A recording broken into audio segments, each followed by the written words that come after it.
नमस्कार, खबरों की खबर में आपका स्वागत है। जैसे जैसे दिन बीतता चला जा रहा है, विपक्ष का काला चेहरा लोगों के सामने बकायदा एक्सपोज होता चला जा रहा है। आज मीडिया में 3 वीडियोस आए हैं और तीनों वीडियोस इस बात के सबूत हैं कि ये जो अपनी राजनीति चमका रहे हैं, ये नागरिकता संशोधन कानून के नाम पर, ये जेएनयू में जो वायलेंस हुआ है उसके नाम पे ये जो राजनीति कर रहे हैं, देश में हंगामा खड़ा करने की कोशिश कर रहे हैं, उनका चाल चरित्र और चेहरा कितना विभत्स है वो इन 3 वीडियो से जो है वो साफ हो जाता है। पहला वीडियो प्रियंका गांधी वाड्रा का है। ये वीडियो 5 तारीख का है, जब वो एम्स में जेएनयू के घायल छात्रों से मिलने पहुंची थी एम्स के अंदर। मैं आपको बता दूं, ये घटना 5 तारीख की है। 6 तारीख को खबरों की खबर में मैंने आपको बताया था कि प्रियंका गांधी ने किस तरीके से एम्स के अंदर विद्यार्थियों के बीच वो राजनीतिक चश्मे से उन्होंने उसको देखा और जो विद्यार्थी परिषद के जो घायल छात्र थे उनको किस तरह से इग्नोर किया।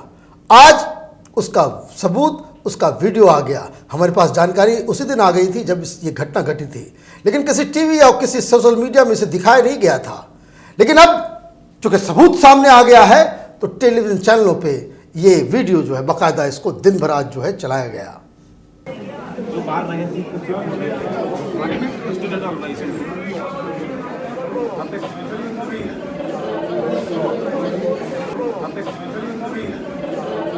इसमें घटना क्या घटी कि वो वहां पे पहुंची थी किस चीज के लिए? वो पहुंची थी कि जेएनयू में जो बहुत एक शर्मनाक घटना घटी, जो वायलेंस हुआ, उसमें जो घायल छात्र थे उनसे मिलने के लिए गई थी, उनके साथ अपनी संवेदना व्यक्त करने के लिए गई थी प्रियंका गांधी। लेकिन इस वीडियो से साफ नजर आता है कि जब एक लड़का अपनी व्यथा सुना रहा था कि किस तरीके से वामपंथी गुंडों ने उसकी पिटाई पेरियार हॉस्टल में अंदर घुस के उनके कमरे से बाहर निकाल करके की थी, और लेकिन जैसे ही उसने कहा कि वो विद्यार्थी परिषद का कार्यकर्ता है, प्रियंका गांधी वहां से बिल्कुल चुपचाप हो गई, उसको इग्नोर कर दिया। एक शब्द भी नहीं कहा कि भाई यूनिवर्सिटी में कम से कम मारपीट नहीं होनी चाहिए, मैं बहुत परेशान हूं, ऐसा नहीं होना चाहिए था, आप लोग के साथ भी हुआ है वो बुरा हुआ है।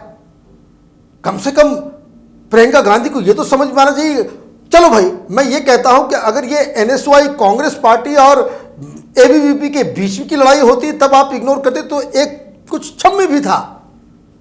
एनएसवाई की तो वहां कोई जगह नहीं है, ये तो वामपंथियों और एबीवीपी के बीच की लड़ाई थी। आप एक शब्द नहीं, आपने नहीं कहा। और ये जब वीडियो आया है तो प्रियंका गांधी का सारा वो जो आप कह सकते हैं कि इस वीडियो के आने से प्रियंका गांधी कितनी इमेच्योर लीडर है वो उसका खुलासा हो गया। इस तरह की गलतियां राहुल गांधी हमेशा करते आ रहे हैं, इसलिए बहुत सारे लोग उसके बहुत सारे माने सर्वनाम से उनको पुकारते हैं। प्रियंका गांधी अपने भाई के रास्ते पे चल गई है और इसकी वजह क्या है मैं आपको बता दूं। इसकी वजह यह है कि जिस तरह से राहुल गांधी जब जेएनयू के अंदर में जब टुकड़े टुकड़े गैंग ने बाकायदा वो भारत तेरे टुकड़े होंगे इंशाअल्लाह इंशाअल्लाह और भारत की बर्बादी तक जंग रहेगी, बंदूक से लेंगे आज़ादी, कश्मीर मांगे आज़ादी के जो नारे लगे थे देश विरोधी, तब भी राहुल गांधी बिना सोचे समझे, बिना ये भी नहीं, इन लोगों को तो कम से कम ये समझना चाहिए कि वो कांग्रेस पार्टी की टॉप लीडर्स हैं, एक नेशनल पार्टी है, 70 साल इन्होंने इस देश के ऊपर रूल किया है, उनका कुछ दायित्व है। कहीं भी आप उठ के चले जाएंगे। केजरीवाल तो नहीं गए लेकिन ये पहुंच गई। और क्यों?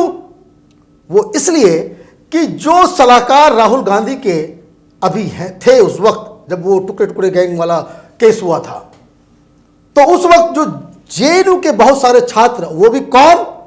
हार्डकोर वामपंथी नक्सलाइट्स, जो जेएनयू में नक्सल पॉलिटिकल जो ऑर्गेनाइजेशंस हैं उसकी तरफ से जो वहां चुनाव लड़े हैं, जो उसके ऑर्गेनाइजर्स थे, ऑफिस बेरर थे, वो राहुल गांधी के चीफ सलाहकार बन गए।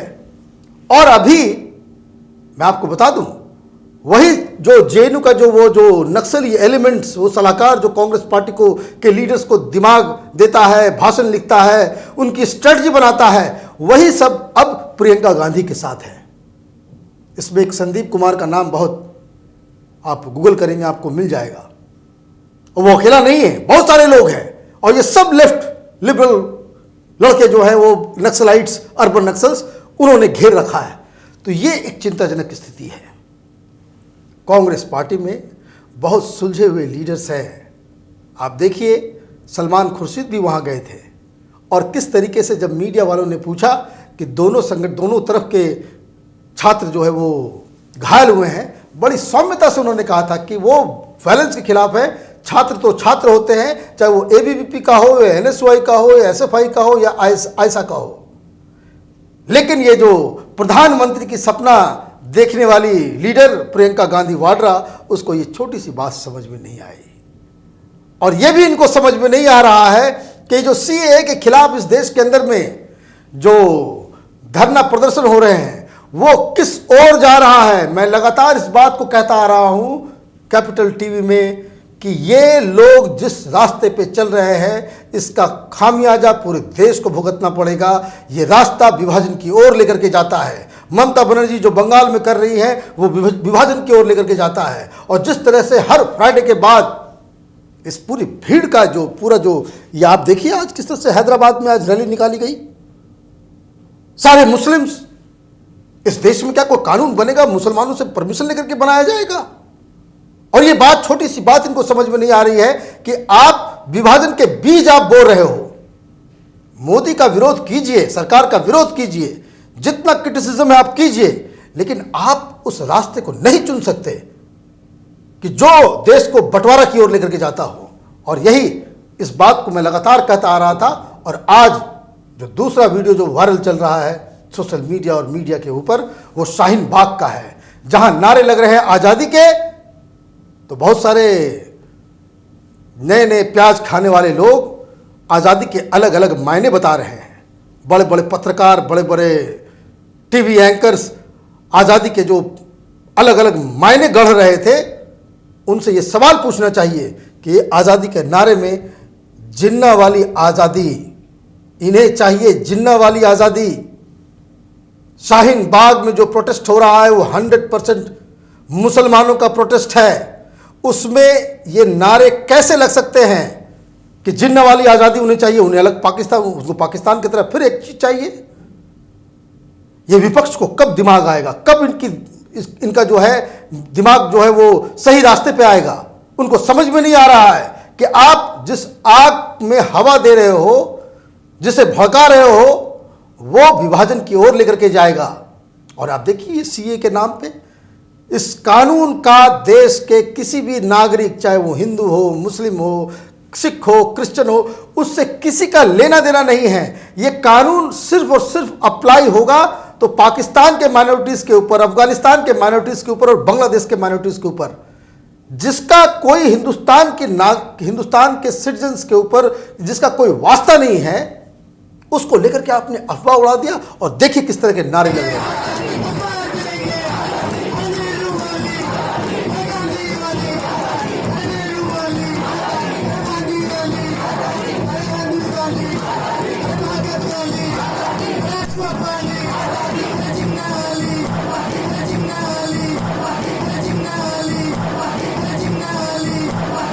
मैं लगातार इस बात को कहता आ रहा हूं कि ये एक डेंजरस तरीका है, और ये एक डेंजरस पाथ के ऊपर जो है इस देश को ये विपक्ष लेकर के जा रहा है।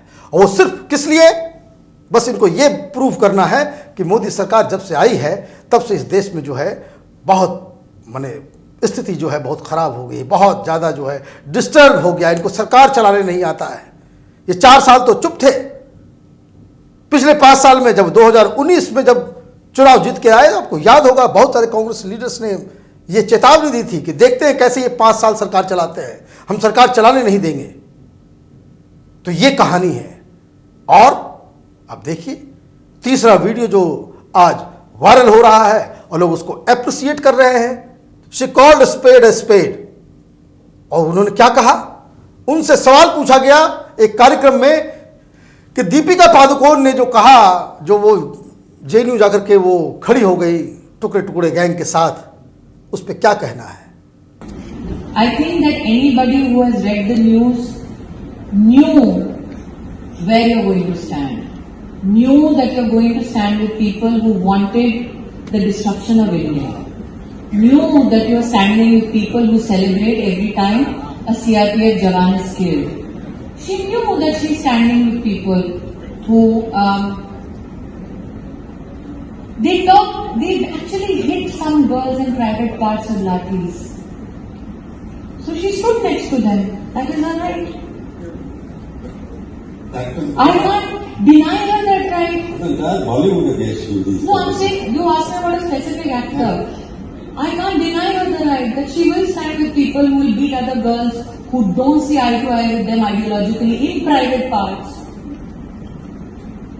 That's absolutely. No, that's her freedom. And she made her political affiliation known in 2011 that she supports the Congress party. तो स्मृति ईरानी ने साफ साफ कहा कि ये उनका हक है, जैसा कि मैंने भी कैपिटल टीवी में भी लगातार हम इस बात को कहते आ रहे हैं कि उनका हक है कि वो चुने कि किस पॉलिटिकल पार्टी, किस संगठन के साथ उनके साथ बैठना उठना है, किनको समर्थन करना है। वो कांग्रेस के साथ खड़ी हो सकती है, उनका अधिकार है। वो नक्सलियों के साथ खड़ी हो सकती हैं, वो कश्मीरी सेपरेटिस्ट के साथ खड़ी हो सकती है, उसमें कोई दिक्कत नहीं है।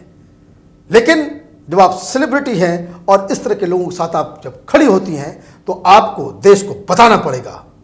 It is your moral obligation कि आप देश की जनता को, अपने फैंस को यह बात बताएं कि किस वजह से वो उन लोगों के साथ खड़ी है जो उस देश को तोड़ना चाहते हैं।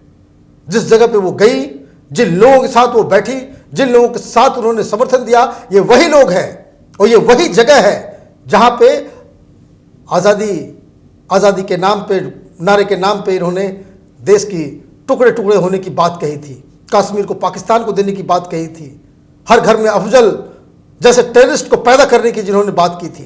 तो आपको ये बताना पड़ेगा, दीपिका पादुकोण अब बच नहीं सकती हैं। उनको ये एक्सप्लेन करना होगा। जब भी वो मीडिया के सामने आएंगी तो लोग पूछेंगे और वो इन सवालों का वो उसे इग्नोर नहीं कर पाएंगी। और इन सवालों का जवाब सिर्फ दीपिका पादुकोण को ही नहीं देना है, इस देश के विपक्ष को भी देना है, जो मुस्लिम वोटों के चक्कर में, वोट बैंक की पॉलिटिक्स की वजह से, जिन्होंने इस पूरे देश में जो है आपने हर जगह हिंसा और आग फैलाने का काम किया है। क्योंकि ये तो डेमोक्रेसी है, यहाँ पे हिसाब किताब करने का अधिकार सिर्फ जनता को है और जनता आपसे सवाल जवाब जरूर करेगी कि जो कानून इस देश के मुसलमानों पे लागू ही नहीं हुआ, उसके बारे में आपने यह अफवाह क्यों उड़ाई कि मुसलमानों की नागरिकता खत्म होने वाली है। आप देखते रहिए कैपिटल टीवी। हमारे वीडियोस को लाइक कीजिए, शेयर कीजिए और हमारे चैनल को सब्सक्राइब कीजिए। धन्यवाद।